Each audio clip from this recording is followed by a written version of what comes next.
¿Ustedes consideran como SUTEC que ha sido un tiempo perdido o hay algo que rescatar de la gestión de Gallardo? Ha sido un desastre.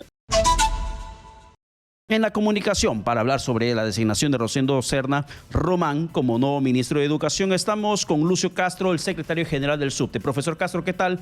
Buenos días, bienvenido a Hablemos Claro de Exitosa Perú. Pero muy buenos días, gracias por la oportunidad. Gracias por contestarnos esta llamada para poder conocer su primera reacción que tuvo cuando se enteró de que Rosendo Serna, exdirector regional de Huánuco, iba a ser el flamante ministro de Educación.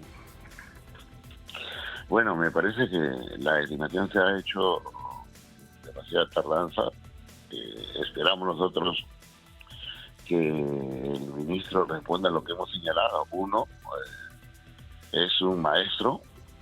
Entendemos que como director regional conoce la problemática del sector, tiene el respaldo de parte del Ejecutivo para poder implementar las acciones que correspondan al efecto de enfrentar los problemas, y lo que tiene que ahora es garantizar la predisposición al diálogo, y porque aquí es importante y vital conversar con los actores que están involucrados en el tema educativo, y uno indudablemente es el maestro. Y ese maestro tiene una representación que se manifiesta a través del sindicato mayoritario, que es el SUTEC. Y aquí hay temas concretos que tienen que ser abordados. Uno primero es el tema de la presencialidad y el aseguramiento de que el primer día de marzo, comiencen las clases y se genera el reencuentro con los alumnos. Y aquí el tema de soporte emocional, distanciamiento, transporte, contratación de trabajadores, son temas claves que hay que conversar, y por eso a través de o por tu intermedio le decimos al ministro de Educación que el diálogo se tiene que concretar. Vamos a presentar a primera hora un documento para que el diálogo se manifieste y podamos abordar esos temas, ¿no? La idea del SUT es apoyar todo aquello que sea positivo y significar solución y aporte en los problemas que la educación tiene. Ya, pero profesor Castro, a ver, ha sido un análisis de lo que fue la permanencia de esos meses de Carlos Gallardo al frente del sector. ¿Ustedes consideran como SUTEC que ha sido un tiempo perdido o hay algo que rescatar de la gestión de Gallardo? Ha sido un desastre. No había política concreta, mucha improvisación, un espíritu de confrontación. No había una mirada de país, sino una mirada de confrontación, de operación encargada para efectos de posicionamiento del sindicato de gobierno, y no creemos que eso funcione ahora. Lo que tiene que haber es diálogo, lo que tiene que haber es implementación inmediata de acciones para asegurar la atención del problema. Ya, pero profesor Castro, esa implementación del diálogo que se perdió, como ustedes constantemente lo han mencionado en el periodo de Gallardo, ¿implicaría que el ministro Serna ahora le cierre las puertas al FENATEP y le abra las puertas al SUTEP? Mira, nosotros creemos en la libertad sindical, Pedro, pero también creemos en el respeto a la normatividad, y eso significa que tienes que dialogar con el sindicato mayoritario, porque él es el que justamente, conforme la norma establece, canaliza la problemática de los trabajadores. Y si tiene que conversar con su sindicato, con el sindicato gobernista, que lo haga. Pero las decisiones, el carácter resolutivo, el carácter vinculante de los acuerdos, lo tiene que establecer con el sindicato absolutamente mayoritario. Y ese, innegablemente, es el SUTEP. ¿Y cuáles son esas demandas del sindicato mayoritario que es el SUTEP y que no ha sido escuchado por Carlos Gallardo y que esperan ustedes que el ministro Serna lo tome en cuenta, convocándolos para que se pueda encontrar una salida? Uno, el involucramiento en esa campaña que hemos planteado nacional de retorno a la presencialidad. Y eso significa sentarse y dialogar. ¿Cómo hacemos para desde ahora trabajar conjuntamente y garantizar que el retorno se concrete?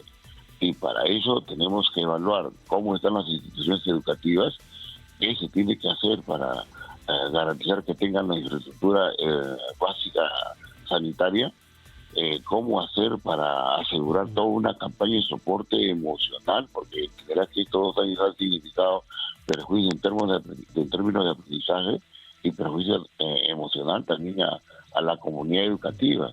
¿Cómo hacer para asegurar que en la institución educativa se garantice el distanciamiento de tal manera que no haya proclividad al contagio?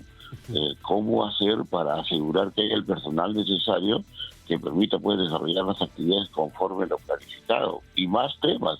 Y esto requiere no decisiones unilaterales, requiere la participación de un actor central, que es el maestro. Claro, pero profesor Castro, ¿no se está haciendo mezquino con Carlos Gallardo desde el SUTEP o desde su opinión personal cuando usted nos dice que el ministro Roseno tendría que decirnos el cómo se va a hacer el tema de la presencialidad, el cómo el protocolo de bioseguridad, el cómo el distanciamiento social, si ya eso se encuentra en las políticas que acaba de dictar el gobierno a través del Minedu para marzo 2022 y eso ha sido documento elaborado en el periodo de Carlos Gallardo?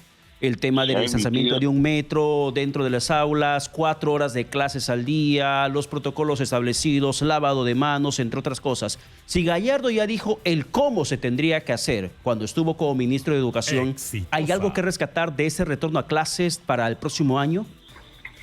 Mira, la norma está publicada y la norma en su implementación requiere justamente la participación de los actores. Y algo que nosotros hemos señalado, pero de mucho tiempo atrás, es que las normas no pueden ser elaboradas en 4 paredes y publicadas de manera inmediata. Las normas tienen que ser consensuadas. Y ahí es importante que se tenga en cuenta de acá para adelante que cualquier publicación normativa tiene que ser pues dialogada, conversada, consensuada para que su implementación sea mucho más factible. Entonces hay aspectos que tienen que ser debatidos con respecto a esta norma publicada para efecto de la presencialidad. Y cuando decimos del gobierno, de la gestión del señor Gallardo, no, si bien es cierto hay una norma legal que ve el tema de la presencialidad, hay formas de abordamiento de problemas que han sido absolutamente equivocadas y eso para nadie es un secreto y es absolutamente compartido. Ya, entonces, lo que ha dejado como estrategia de retorno a clases el exministro Gallardo y sin necesidad de personalizar esa entrevista sobre él, ¿ustedes van a pedir al ministro Serna la revisión de esa estrategia de regreso a las clases para el próximo año? Nosotros lo que vamos a pedir es el diálogo que corresponde y es natural y justo en este periodo en donde la concertación y el diálogo tiene que predominar, que haya un debate sobre esta norma y el aseguramiento de cómo usted participa también en la implementación de aquello que sea positivo y en la revisión de aquello que pueda ser perfectible, porque como tú sabes todo es perfectible. Claro que sí. Y dentro de lo positivo que se puede encontrar de esa norma, ¿cuál es lo que se puede destacar desde el SUTEP? El hecho que se haya emitido la normatividad, el hecho que se busque asegurar aquello que todos los docentes queremos, la presencialidad y el reencuentro con nuestros alumnos. ¿Y el SUTEP se encuentra a favor de las 4 horas? Nosotros consideramos que el contexto es el que tiene que determinar las horas. Recuerda que 4 horas ya no es presencialidad, significa semipresencialidad. Entonces ahí hay que abordar en el diálogo esos mecanismos que permitan lo que se programa en términos de contenidos, en términos de calidad de aprendizaje, puedan ser implementados. Por eso, repito, el diálogo es central en este periodo y el SUTEP es el primero que practica esa política y consideramos que ahora debe manifestarse. Claro, y en el tema, por ejemplo, de la infraestructura escolar, ¿cómo evalúan ustedes como sindicato la condición de las escuelas públicas con miras a poco más de 2 meses de regreso a las clases? Mira, para nadie es un secreto que la infraestructura sanitaria en el país está desatendida. Urge ahora el tema de mantenimiento preventivo, el presupuesto para las instituciones, el efecto de garantizar que los directivos, los responsables de las instituciones vayan generando las condiciones y aseguramiento de condiciones para que en el tema de infraestructura sanitaria básica no haya dificultades al mes de marzo.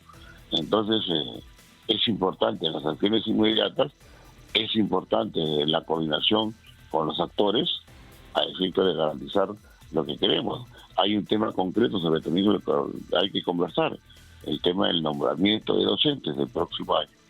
La propuesta que el SUTEP tiene y que es absolutamente viable y requiere decisión política es que en el mes de agosto del próximo año se ejecute el nombramiento del año 2021. Esto es, los nombramientos deben tener vigencia a partir del 1 de agosto del año 2022 y el segundo semestre del año 2022 debe significar el impulso del proceso para que tenga vigencia el nombramiento del año 2023 a partir del 1 de marzo, de tal manera que los maestros no sean perjudicados durante el 2020, que se canceló el nombramiento, 21 que se canceló, y con una ley que propone que el nombramiento tenga ejecución desde el año 2023. 3 años no pueden afectarse a los maestros. Y eso es factible solucionarlo. Se requiere voluntad política y lo que hemos señalado, diálogo.